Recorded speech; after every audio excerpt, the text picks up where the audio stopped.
የሾህ አክሊል አስሮ ቀይ ልብስ አልብሰውት ደሙ እየፈሰሰ ከጲላጦስ ፊት ከወጣ በኋላ እርጥብ እንጨት አሸክመው እርጥብ መስቀል አሸክመውት ያንን መስቀል ተሸክሞ እየወደቀ እየተነሳ መከራን እየተቀበለ ወደፊት እየተወረወረ ወደ ኋላ እየተጎተተ እያላገጡበት እያፌዙበት ምራቃቸውን እየተፉበት እየገረፉት እያሰቃዩት ጌታችን ኢየሱስ ክርስቶስ ያንን እርጥብ መስቀል ተሸክሞ እስከ ቀራንዮ አደባባይ ድረስ ተጓዘ።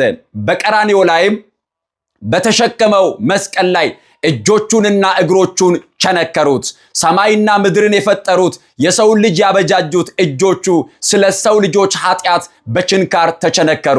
ሰውን የፈጠረው የዘላለም አምላክ ስለ ሰው ልጆች ኃጢአት፣ ስለ ሰው ልጆች በደል፣ ስለ ሰው ልጆች መተላለፍ እጆቹን በችንካር ተቸነከረ። እግሮቹን በችንካር ተቸነከረ። ያ የዘላለም አምላክ ስለ ሁላችንም ኃጢአት የሚታረድ በግ ሆኖ ስጋውን ቆርሶ ደሙን አፍስሶ በቀራንዮ አደባባይ ላይ በዛሬው ዕለት በዕለተ ዓርብ ስለ ሁላችንም ኃጢአት ክርስቶስ መስቀል ላይ ተሰቀለ። ቅዱስ ጳውሎስ እንደዚህ አለ፣ በእንጨት የሚሰቀል ሁሉ የተረገመ ነው ተብሎ ተጽፏል። ክርስቶስ ግን ስለኛ እርግማን ሆኖ ከሕግ እርግማን ዋጀን በማለት ገላትያ ምዕራፍ 3 ላይ ተናገረ። እውነት ነው። በቀደመው ኪዳን በእንጨት የሚሰቀል የተረገመ ነው ተብሎ ተጽፏል።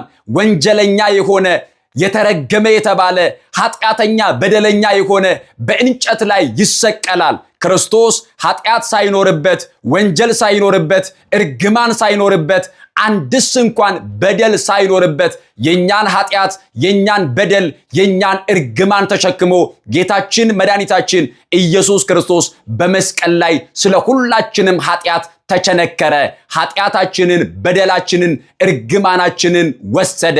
ለዚህ ነው ነብዩ ኢሳይያስ ሲናገር በትንቢተ ኢሳይያስ ምዕራፍ 53 ላይ እንደዚህ አለ፣ በእውነት ደዌያችንን ተቀበለ ሕማማችንንም ተሸክሟል። እኛ ግን እንደተመታ በእግዚአብሔርም እንደተቀሰፈ እንደተቸገረም ቆጠርነው።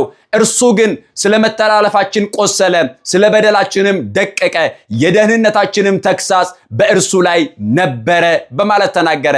አያችሁ፣ በእውነት ጌታችን ኢየሱስ ክርስቶስ ደዌያችንን ተቀበለ፣ ሕማማችንንም ተሸከመ፣ ስለ ሁላችንም ኃጢአት ተላልፎ ተሰጠ። ኃጢአት ሳይኖርበት ኃጢአትና በደላችንን ተሸክሞ ክርስቶስ በቀራንዮ አደባባይ ስለ ሁላችንም ተሰቀለ።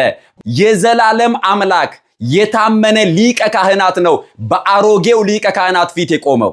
የኛ አባት የኛ ጌታ